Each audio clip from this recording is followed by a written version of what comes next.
Manifesto में भी रहा है, वो है जनगणना का। मतलब जनगणना का मैं कहूँगा जनसंख्या नियंत्रण कानून, सॉरी जनसंख्या नियंत्रण कानून। क्या सर उस मुद्दे पर आपका ध्यान क्यों नहीं जाता? क्या आपसे उस पर राजनीतिक कोई फायदा नहीं हो रहा इसीलिए नहीं जाता है? और दूसरा सवाल मेरा ये है सर, जब क्षेत्रीय पार्टी कहीं टूटती हैं या क्षेत्रीय पार्टी के टूटने का कुछ प्लान करना होता है, तो सर बीजेपी का कौन सा ऐसा वॉशिंग मशीन है जो जाग जाता है, जो सफाई करने लगते हैं? आप कौन सा डिटर्जेंट यूज करते हैं? आप टाइड यूज करते हैं, आप सर्फ एक्सेल यूज करते हैं, या विपक्ष का आरोप रहता है कि आप सीबीआई और ईडी यूज करते हैं? ओके, अच्छा सवाल है भाई, अच्छा सवाल है, बढ़िया सवाल है। बताइए, ये मतलब ये सवाल कवियों के मन में, ये कौन सा वॉशिंग पाउडर है, उसे घर में भी मंगवाया जाए, कपड़े वपड़े भी साफ हो जाए? देखिए, जनसंख्या पर एक स्पष्ट मत है कि इस देश में कई राज्यों ने कहा कि कानून बनाना चाहिए। हमारी पार्टी ने कहा नहीं, महिला शिक्षा को ज्यादा बढ़ाइए तो जनसंख्या दर कम होगी, और बिहार ने इसको करके दिखाया। अब आप आइए कि कोई पार्टी टूटती है, कोई पार्टी अगर टूट जाए कहीं से और वो कहे कि हम ऐसे ही टूट रही है पार्टियां, अब क्या करें? ऐसे ही टूट रही है पार्टियां। मैं बताऊं कितनी पार्टियां जैसे पुल टूट रहे थे इनके बिहार में, ऐसे पार्टी टूट रही है। पार्टी नहीं, हम उसको बना देते हैं। इनकी पार्टियां टूटी, शरद पवार वही बैठे हैं, मौजूद हैं, ममता बनर्जी कांग्रेस से ही टूट कर है, और अभी तो खुद टूट गए, डीएमके से चले गए थलपति के साथ। पता नहीं राहुल गांधी में कितनी फायर लग गई थी वहां पर।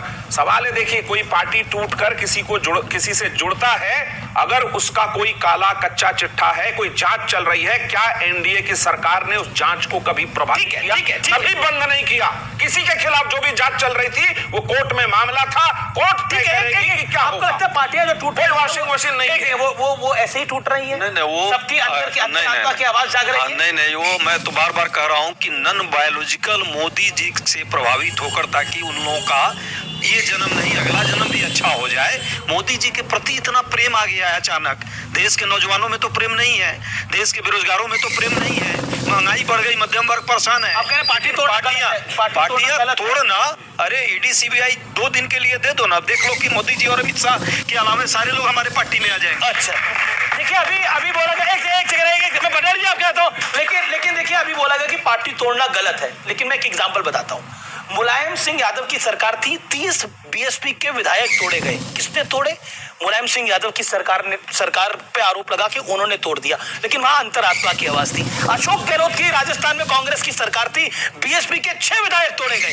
किसकी अंतरात्मा की आवाज थी? तब कौन सी ईडी सीबीआई थी, ये बताना चाहिए। देखिए, जिसका जब मौका लगा है उसने चौका मारा है। और अब ममता बनर्जी के केस के अंदर आप ही बताइए, भंडारी जी बताएं या आप बताएं, एनडीए सब कुछ करवा रहा है ममता बनर्जी में, क्योंकि वो लोग तो टीएमसी से तो अलग नहीं हो रहे हैं, वो तो कह रहे हैं असली टीएमसी हम है। उदाहरण दूंगा, तब ठाकरे की पार्टी टूटी क्योंकि वो मूल्यों से हटे। ममता बनर्जी की पार्टी टूटी क्योंकि जनता ने जो विश्वास था ममता बनर्जी का, वो खो चुकी है। उन सांसदों को लगता है कि ऐसे अविश्वासी नेता के साथ कैसे खड़ा रहा जाए, वो छोड़ के चले। हमारी क्यों पार्टी तोड़ी है ना? ये कह रहे हमारी पार्टी और उदाहरण खत्म ही हो गई। इनकी पार्टी टूटी कि इनके पार्टी में हमारी पार्टी ठीक है सर, आपकी खत्म हो गई। आपके पास साथ टूटे हैं। अब मैं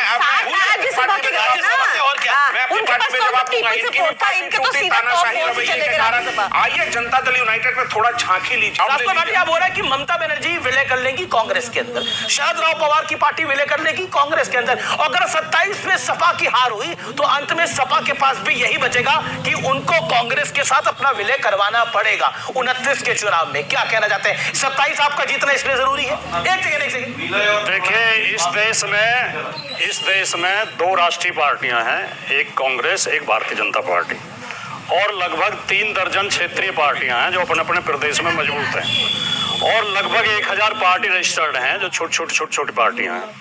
तो लोकतंत्र की असली रक्षक जो हैं ये क्षेत्रीय पार्टियां हैं, राष्ट्रीय पार्टियां लोकतंत्र की रक्षक नहीं है। ये कैसे कह सकते हैं आप? हाँ, मैं कह रहा हूँ क्षेत्र की जो असली भावनाएं हैं, क्षेत्र की जो असली समस्याएं हैं, क्षेत्र का जो असली सामाजिक समीकरण है, वो क्षेत्रीय पार्टियां ही रखती हैं। और क्षेत्र की अपने अपने प्रदेश की आवाज क्षेत्रीय पार्टियां उठाती हैं, और यही लोकतंत्र का तकाजा है। देखिए, लोकतंत्र इसी से चलता है। कांग्रेस हाजिर नाजिर बैठी हुई है यहाँ पर। जब चाहे कांग्रेस हो, सरकार थी, लेफ्ट और टीएमसी नहीं आई थी, तब तक वहां पर घुसपैठ उतनी नहीं होती थी। जैसे ही रीजनल पार्टी आई, घुसपैठ बढ़ गई, और ये लाइव एग्जांपल है। मैं जो कह रहा हूँ बहुत जिम्मेदारी के साथ और बहुत कड़वी बात कह रहा हूँ, और गठबंधन धर्म के खिलाफ कह रहा हूँ। चाहे कांग्रेस हो चाहे बीजेपी हो, जब जितनी केंद्रीय पार्टियां मजबूत होती हैं उतनी तानाशाही बढ़ती है। और जितनी क्षेत्रीय पार्टियां मजबूत होती हैं उतना लोकतंत्र बढ़ता है, उतनी लोकतंत्र की भावना बढ़ती है। अगला राउंड बीजेपी और टीएमसी का है, फिर आम आदमी पार्टी और बीजेपी का, कांग्रेस और आपका राउंड आएगा।